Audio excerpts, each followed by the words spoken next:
Coming up on today's episode of Airborne Unlimited, the Sebring Sport Expo faces challenges, Blue Origin takes a giant step towards proving rocket reusability, Los Angeles files charges against drone operators.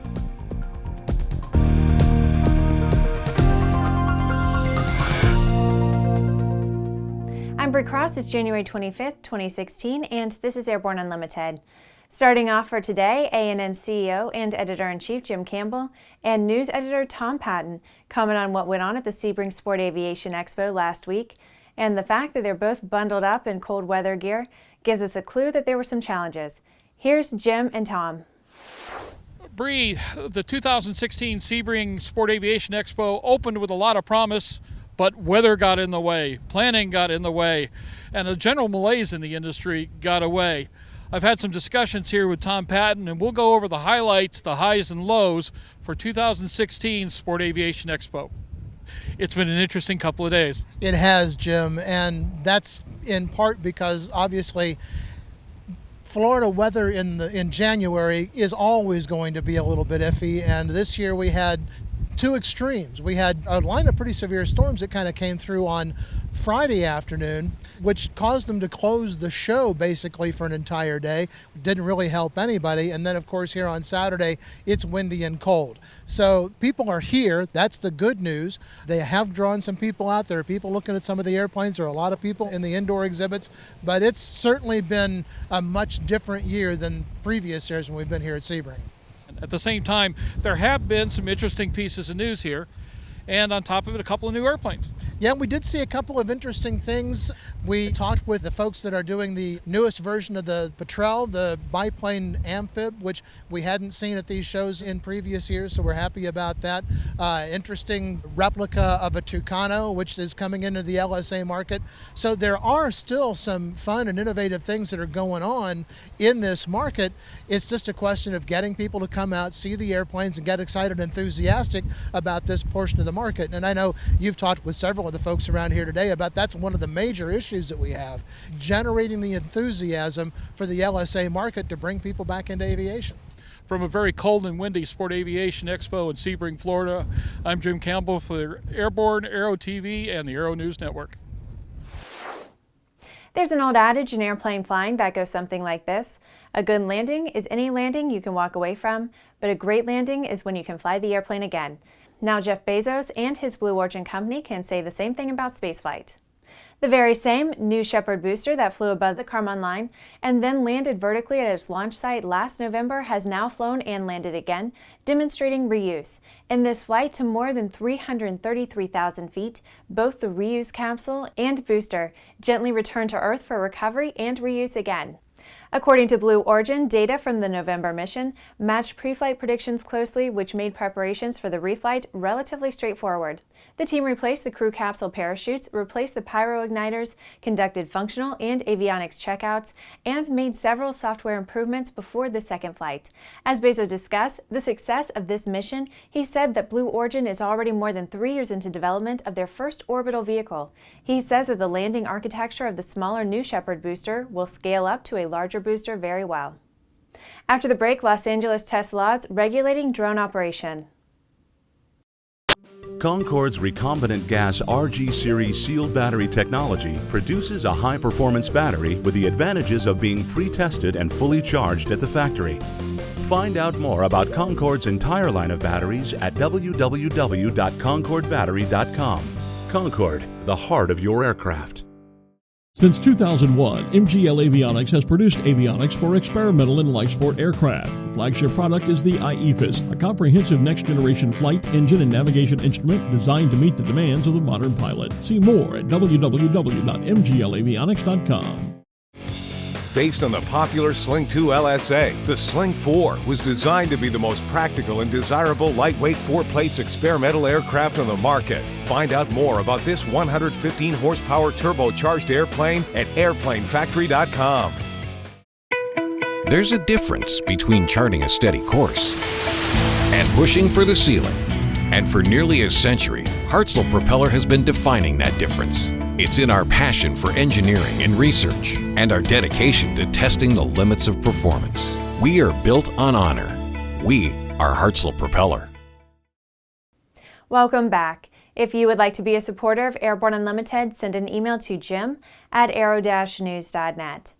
When a municipality passes laws regarding drone flight, things can get tricky because the FAA actually owns the airspace. Now the City of Los Angeles is testing its recently passed drone regulations by filing its first criminal cases against drone operators. 2 individuals were each charged with 2 criminal counts stemming from 2 separate incidents, including allegedly operating a drone within 5 miles of an airport without permission and allegedly operating the device in excess of 400 feet above ground level. A charge was also levied on one of the individuals for flying at night.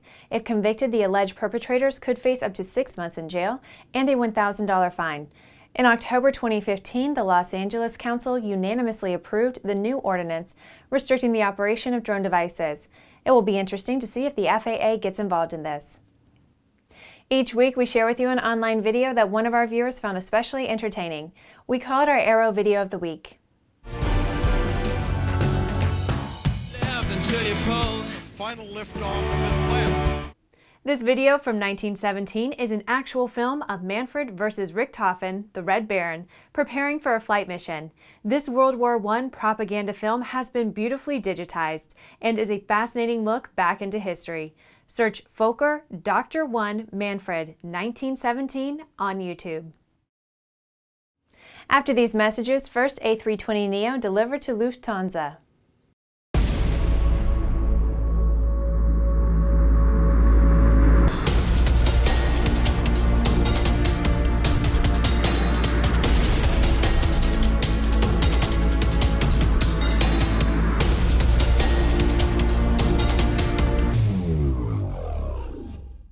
Redbird Flight Simulations is dedicated to revolutionizing flight training by designing, manufacturing, and delivering affordable and innovative flight training technologies. Each Redbird device is designed to enhance the training experience for pilots of all levels, from student to ATP.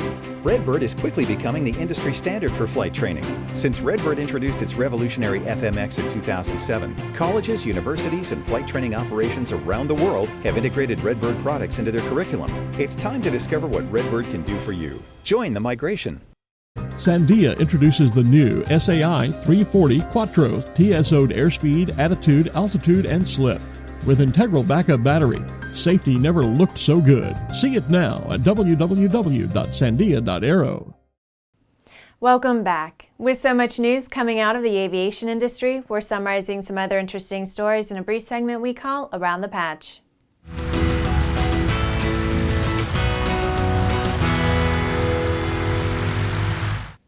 The Lufthansa Group, Airbus's largest airline customer and operator, has taken delivery of the first A320neo equipped with a Pratt & Whitney Pure Power engine.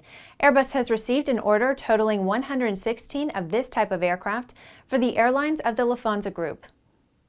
Air Methods Corporation has acquired Tri-State Care Flight and its air medical transport program.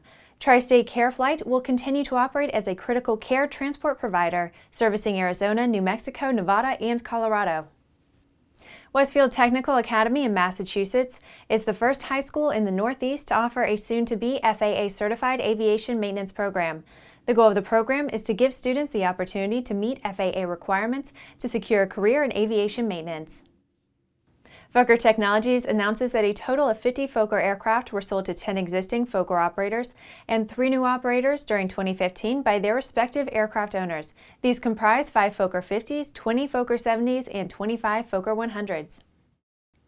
EarthX Motorsports announces that Sonex Aircraft has become a dealer for the complete line of EarthX battery products. Sonex has tested the EarthX battery line and approves of their use in Sonex aircraft designs. Well, that's the trip around the patch. Now let's move on to the rest of the news. The Reno Air Race Association has some good news. It was forecast that last year's event would end up in the economic red zone, but a report in the Reno Gazette-Journal said that the 2015 event actually made about a $100,000 profit. Added to this good news is the announcement that NBC will be presenting a 1-hour national television show on March 27th that will expose the event across the nation. It's reported that Reno Air Racing Association President Mike Crowell said, quote, "Last year was a great race and a safe race that saw some speed records, so we're really excited. The Reno market just isn't big enough to sustain and support the race, so the show is going to help us get our name out there." Of course, any air event is always faced with challenges, and one of the new challenges this year is a recently implemented 9% entertainment tax. Crowell indicated that the association cannot absorb the cost, and it will therefore be added to the price of admittance. Overall, the prospects for a successful Reno Air Race 2016 is looking good. And before Airborne Unlimited signs off for today, all of us at ANN, and especially Jim Campbell, want to say happy birthday to our friend and one of America's greatest living aviators and all-around good guy, Bob Hoover. Born on January 24th, 1922, do the math, Bob turned 94 years old on Sunday. Happy birthday, Bob. Well, that's our program for today. Remember to get comprehensive real-time 24/7 coverage of the latest aviation and aerospace stories anytime at aero-news.net. Remember that Airborne Unlimited is streamed daily Monday through Friday with additional breaking news bulletins for important stories that fall outside of our normal deadlines. Please join us and a growing roster of over 100 outstanding industry associations and organizations every weekday for the best in aviation and aerospace news from the staff of the Aero-News Network, the aviation world's most comprehensive news and information resource.